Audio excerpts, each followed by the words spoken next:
Hey heroes, and welcome to another enigmatic episode of History of the Marvel Universe.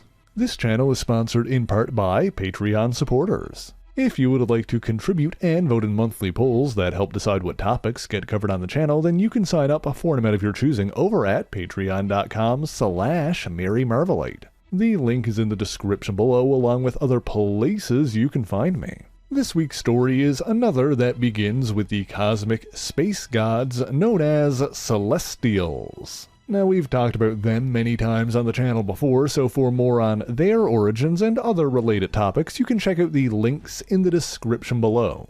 Eons ago, as organic life naturally evolved across the universe, these enormous armored entities traveled the stars, experimenting on nascent organisms. On numerous planets across the cosmos, this resulted in the creation of 3 separate branches of the local dominant species: Deviants, who were genetically diverse and malleable; Eternals, who were powerful and godlike; and Latents, who were seemingly unchanged but possessed the potential for future mutation. On Earth, the Latents eventually evolved into modern man, who ultimately became the dominant branch, while both the Eternals and the Deviants went into hiding. On the planet Skrullos, the Deviants were shapeshifters who exterminated their Eternal and Latent counterparts before founding the Skrull Empire. And billions of years ago, long before either of those races rose to prominence on their respective worlds, in fact before the Earth itself had even formed, the Celestials performed their experiments on the planet Eyung. On this world, it was the Eternals who took over, enslaving or eliminating their respective Latents and Deviants. Eventually, the Eternals of Eyung began spreading to other worlds, their immortality allowing them to grow even more cruel and callous as they devastated neighboring civilizations and enslaved the surviving populations. Among the Eyungians, the one most feared by his enemies and respected by his peers was an Eternal named Grom, who led their conquest of 100 worlds and was recognized as the reigning champion of champions in the gladiatorial arena. But then, the Eternals of Eyung came upon an ancient and noble race known as the Gigantians. Highly advanced both scientifically and sociologically, the Gigantians were lovers of life and dedicated to maintaining peace. Their homeworld, Gigantus, was not an ordinary planet, but an enormous Dyson sphere that was larger than some galaxies, hence the name. Now, I will note that on at least one occasion, Grom has referred to the Gigantians as the Eternals of Gigantus.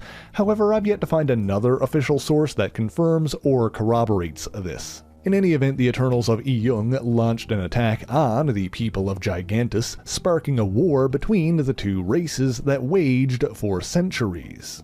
And unable to make peace with their attackers, the Gigantians were forced to learn the ways of warfare. Furthermore, with their absurdly large homeworld, the people of Gigantus vastly outnumbered the Eyungians by many orders of magnitude, allowing their race to survive long enough to start fighting back. Eventually, the Gigantians began to turn the tide against the invaders, forcing them off their planet. However, the Eternals of Eyung refused to accept defeat and bombarded the Dyson sphere with high-power reaction bombs, setting off a series of mounting explosions that culminated in the destruction of Gigantus. The largest known structure in the history of the universe shattered, and what remained of its scattered fragments would go on to form new stars and planets, including, it seems, one that would one day be known as Earth. In the meantime, many Gigantians survived, piloting an armada of space-faring vessels. This fleet launched a retaliatory strike on Eyung, devastating the planet with explosives similar to those used on Gigantus. It seems that by going to war with the Gigantians, the Eternals of Eyung had turned a peaceful, enlightened race into an enemy capable of destroying them, effectively sealing their own fate. Now, you may recall from previous videos that the Eternals of Earth are capable of joining their minds to form a single organism with a collective consciousness called the Uni-Mind. Well before the destruction of their planet completed, the Eternals of Eyung elected to do something similar, transferring their minds into the body of their finest warrior, Grom, to form what they dubbed the Overmind, before launching Grom into space where he would remain in suspended animation while absorbing the collective consciousness of the Eyungian Eternals into his own. Learning of this too late to stop it, the surviving Gigantians decided to prepare for the Overmind's eventual emergence by using advanced science to fuse their entire population into a single being with immense power. The result was an entity with vast cosmic and psionic abilities known as the Stranger, or so the story goes. It should be noted that while the war between the Eternals and the Gigantians is well documented and corroborated, the Stranger himself is known to have repeatedly lied to obfuscate his own origins. On one occasion, he claimed that he was not literally the Gigantian Gestalt, but that he had simply found it floating in space while it was still gestating in an organic sac. According to this account, the Stranger speculated that the Gigantian creation inside might have been a member of his own long-lost race, but inadvertently killed it while examining it. Before passing away, the Gigantian passed on its knowledge to the Stranger, who vowed to carry on its mission.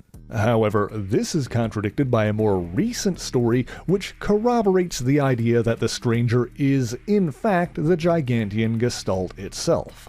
And so while that is currently the most likely explanation for his origin, it is borderline impossible to say anything definitive about the Stranger with any real certainty.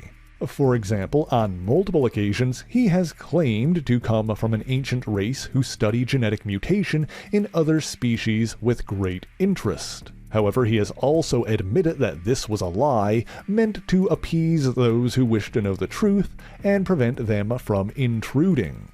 On another occasion, he claimed to have spent decades manipulating the genetic evolution of humanity on Earth.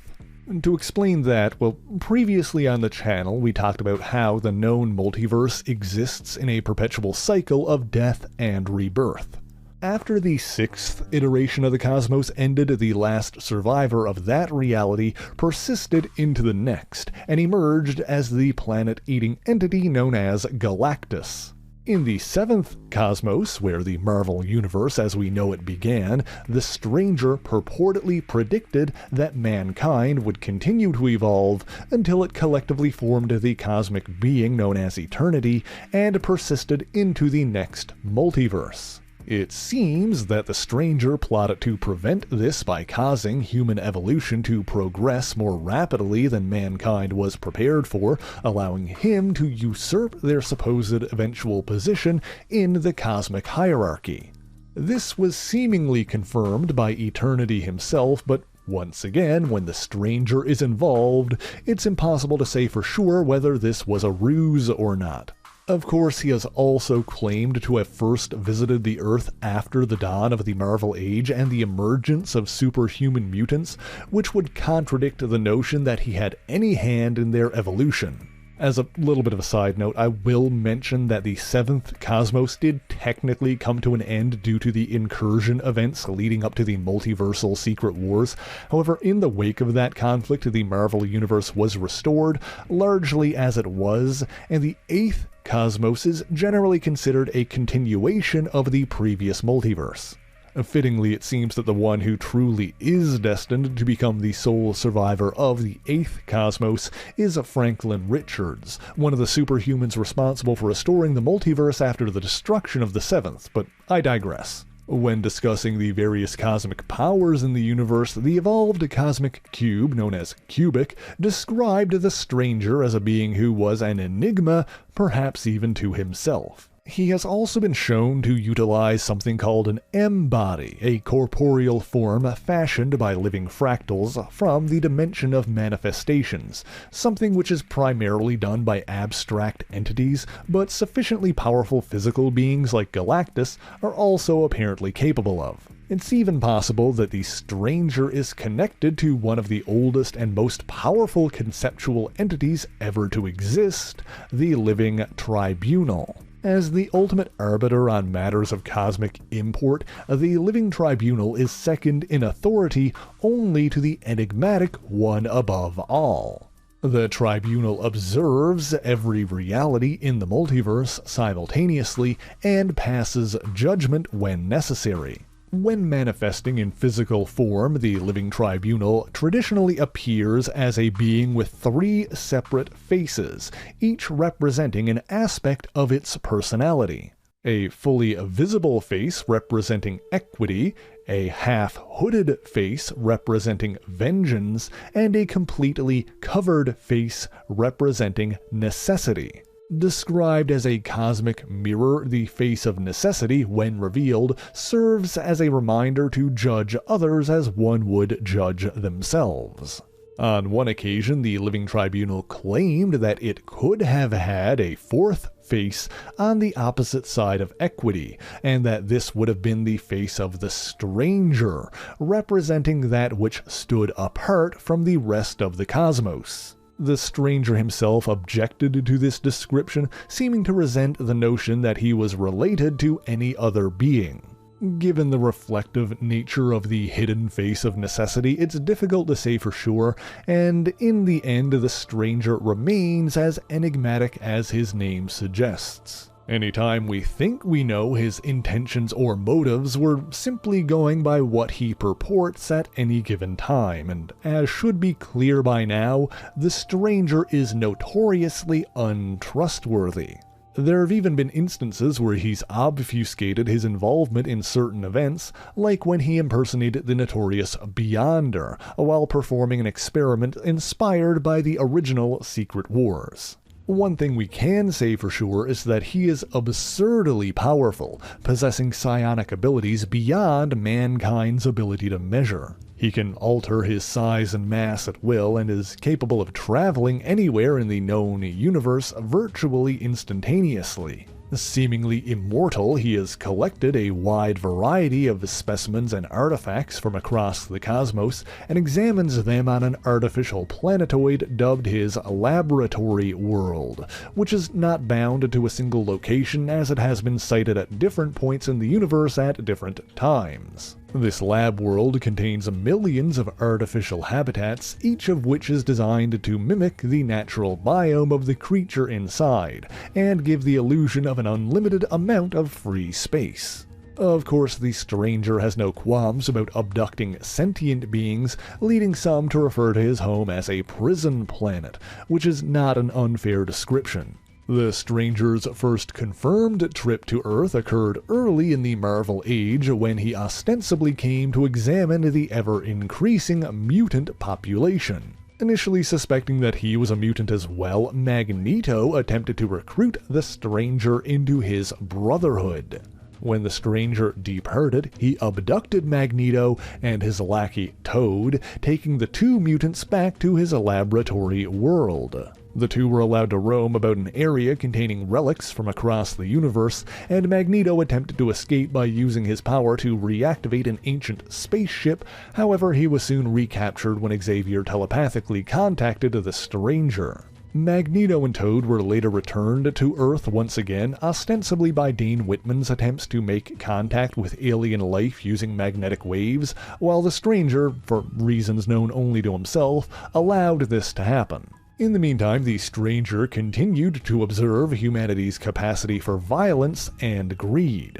He decided to use the Hulk as a pawn in an apparent attempt to wipe out civilization, claiming that he would seize control of the survivors and guide their efforts to rebuild. This is actually what led to Hulk's very first confrontation with Emil Blonsky, the Abomination.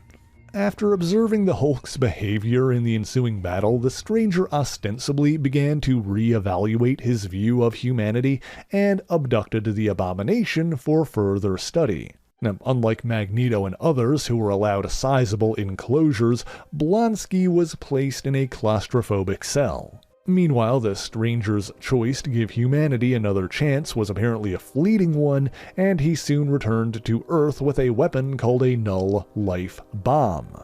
And this time, the stranger was opposed by the Silver Surfer, whose Galactus-given powers allowed him to hold off the stranger long enough for a human scientist named Al Harper to attempt to disarm the bomb. Harper ultimately succeeded, but at the cost of his own life, and the stranger, impressed by his sacrifice, decided to spare the rest of mankind. While the stranger departed to explore other galaxies, the Abomination was mystically summoned back to Earth by a group of witches and warlocks. He also battled the Silver Surfer, who emerged victorious, and had the witches return his gamma-powered foe from whence he came. However, when he arrived back on the stranger's lab world, he was no longer locked in his cell. Entering a nearby building, the Abomination attempted to search for a way home, but inadvertently activated a teleporter that summoned the mighty Thor, who the stranger had been observing. Blonsky convinced Thor to free a number of the aliens who were held captive there, leading to a confrontation between the stranger and the mighty Thunder God. However, upon realizing that the Abomination and the other former captives were monstrous threats, Thor used his hammer to reverse time to the point where he first arrived on the stranger's lab world and imprisoned Blonsky there once again. Also, this is another side note, but yeah, Thor's hammer Mjolnir used to carry the ability to travel through time, but it later lost this power when the manipulative master of time, Immortus, tricked Thor into expending the hammer's chronal energies, ostensibly to save the home planet of the Space Phantoms. But getting back to the story at hand, the Overmind, possessing the minds of the Eternals of Eyung fused into the body of their greatest warrior, finally awakened with the sole purpose of spreading death and destruction across the universe. He started by traveling to the nearest inhabited world, which just so happened to be the planet Earth. He was opposed by the Fantastic Four, who were aided by their greatest rival, Doctor Doom, but even working together, these champions were unable to match the Overmind's intense cosmic powers. However, the Stranger intervened, claiming to be the Overmind's Gigantian counterpart. Whereas the Overmind was a composite being made up of a billion Eternals, the Stranger was ostensibly composed of over 1 billion times as many Gigantians. That's 1 quintillion Gigantians. Evidently outmatching his opponent by orders of magnitude, the Stranger banished the Overmind to a barren, lifeless realm in the seemingly subatomic microverse, where he would have nobody to subjugate and no means of escape. Now, after that, there are some examples of others attempting to impersonate the Stranger for their own ends, including an illusion-casting extra-dimensional alien named Jakar. He claimed to have originated from a parallel reality where most of the sentient races in the universe were wiped out by a galactic plague in the wake of some cosmic catastrophe. Jakar's race were the only ones to survive, but after 2,000 years, they too fell into paralytic comas. Jakar was unaffected, although he himself did not know why. As he mourned for his wife, Kari Lay, a dimensional warp conveniently opened before him. Jakar admitted that he was unsure if he had somehow caused this, or another force was responsible, possibly even the Stranger himself, but through the warp, Jakar witnessed the Stranger conversing with the Fantastic Four in the wake of the Overmind's banishment. Using a cross-dimensional star cruiser, Jakar traveled to Earth and impersonated the Stranger to capitalize on his reputation, with the goal of obtaining enough life force from humans to restore his own people. And to this end, he hired a mercenary company led by the French savant master, Batroc the Leaper, who focused on abducting disenfranchised and orphaned children from across New York City. However, this drew the attention of Captain America and the Falcon, and in the end they thwarted Jakar's schemes by convincing him that his wife would be appalled by the sacrifice of innocent kids. Now, I will note that during this whole ordeal, G'Kar described himself as a reflection of the stranger, claiming that he was all he was and more. If it wasn't obvious enough that that was a lie, we have since seen G'Kar's true form, confirming that even his resemblance to the stranger was illusory. Furthermore, after departing from the Earth, G'Kar was captured by the real stranger, who subjected him to an agonizingly slow, non-fatal vivisection. There was also an incident in which the mutant Toad, knowing the stranger spent most of his time away from home, used technology from the extra-dimensional planet Polemarchus to return to the prison planet with the ultimate goal of gaining enough power to impress his former teammate, the Scarlet Witch, and earn her affection. However, his hopes were dashed when he learned that she'd married a fellow Avenger, the Vision. Dejected and vengeful, Toad returned to Earth and used holographic imaging technology to impersonate the stranger in an attempt to torment the Avengers, but of course this didn't really work out and he was ultimately exposed and arrested. The real stranger, meanwhile, came upon a populated asteroid whose inhabitants had been half poisoned and driven mad by a Kree mining operation before their town was placed under a protective dome. Amused by their quaint society, the stranger took over the town and shaped it to resemble popular depictions of the Old West on Earth, dubbing it the OK Space Station. That experiment was subsequently disrupted by the arrival of the Kree Captain Mar-Vell and his human ally Rick Jones. The stranger intended on engaging in an old-fashioned showdown with Mar-Vell, but when a momentary distraction caused him to inadvertently hit the Kree captain in the back, the stranger declared that the experience had been ruined, and elected to abandon the station and seek bizarre and stimulating experiences elsewhere. In his search, the stranger came upon one of the 6 Infinity Gems and sought to obtain the others. I will note that while the stranger technically obtained the Power Gem, this was during a time when the true nature of the 6 stones was yet to be discovered, and they were often referred to collectively as Soul Gems. The stranger tracked a second stone to the Earth's moon, where the Time Gem was in the possession of an Elder of the Universe known as the Gardener.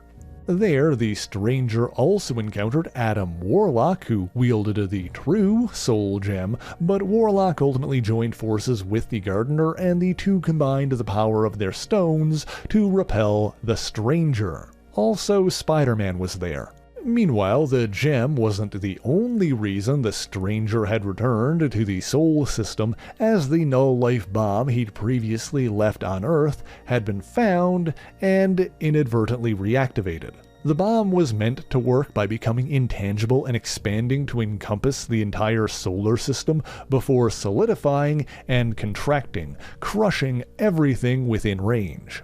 The stranger intended on disarming it, but his stop-off on the moon and a brief clash with a superhero team called the Champions of Los Angeles prevented him from reaching the bomb before it began its expansion. Fortunately, the stranger was able to slow the device's progress long enough for the Champions to retrieve a powerful rune staff belonging to another Elder of the Universe, Kamo Tharn, the Possessor. Ironically, the stranger sent the Champions to confront the Possessor directly, not knowing that his rune staff had already been brought to Earth by Hercules and Lady Sif in an earlier, unrelated adventure, and it had been sitting in a hospital storage closet after being used to save the life of Thor's ally, Jane Foster. In any event, the rune staff was retrieved, and the stranger helped the Russian mutant Dark Star use it to overcharge the null life bomb, causing it to continue expanding infinitely, making it impossible for it to ever solidify again. The stranger then returned to his lab world, where he stored the Power Gem, only for it to be stolen by the Mad Titan Thanos soon thereafter. Although it is probably noteworthy that as powerful as he is, it seems to be the case that Thanos chose to take the stone covertly rather than risk a direct confrontation with the stranger. In any event, the stranger evidently abandoned his own quest for the Infinity Gems, perhaps losing interest as he had with so many other pursuits. There are other instances of the stranger intervening to prevent undue destruction, like when he recruited the Thing and the Hulk to help him thwart the Olympian god Pluto's attempts to create a black hole big enough to collapse the entire universe.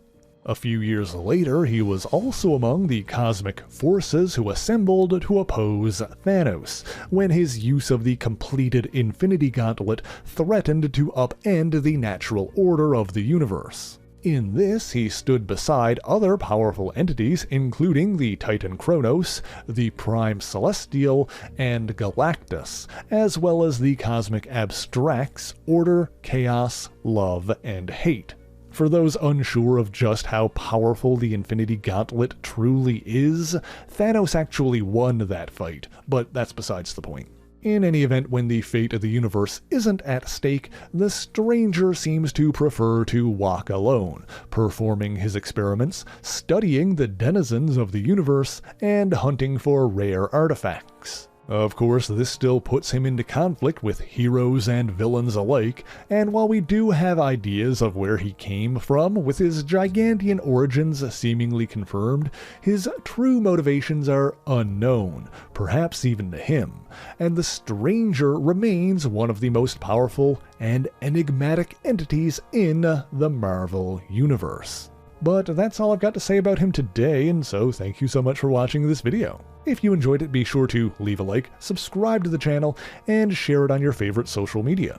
As always, the issues referenced in this video are listed in the description below if you would like to read them for yourself, as well as links to other places you can find me. Let me give a special shout out to all of my Patreon and Ko-fi supporters, Twitch subscribers, and YouTube members who help make the channel possible. By signing up for any ongoing amount on any of these platforms, you'll get your name in these special thanks here, but Patreon is the one that helps determine what topics get covered on the channel via monthly polls. And of course, I do need options to populate those polls with, so if there is anything in particular that you want me to talk about, be sure to let me know in the comments and upvote comments that you agree with. But that is indeed all I have for you this week, and so until next time, true believers, Excelsior!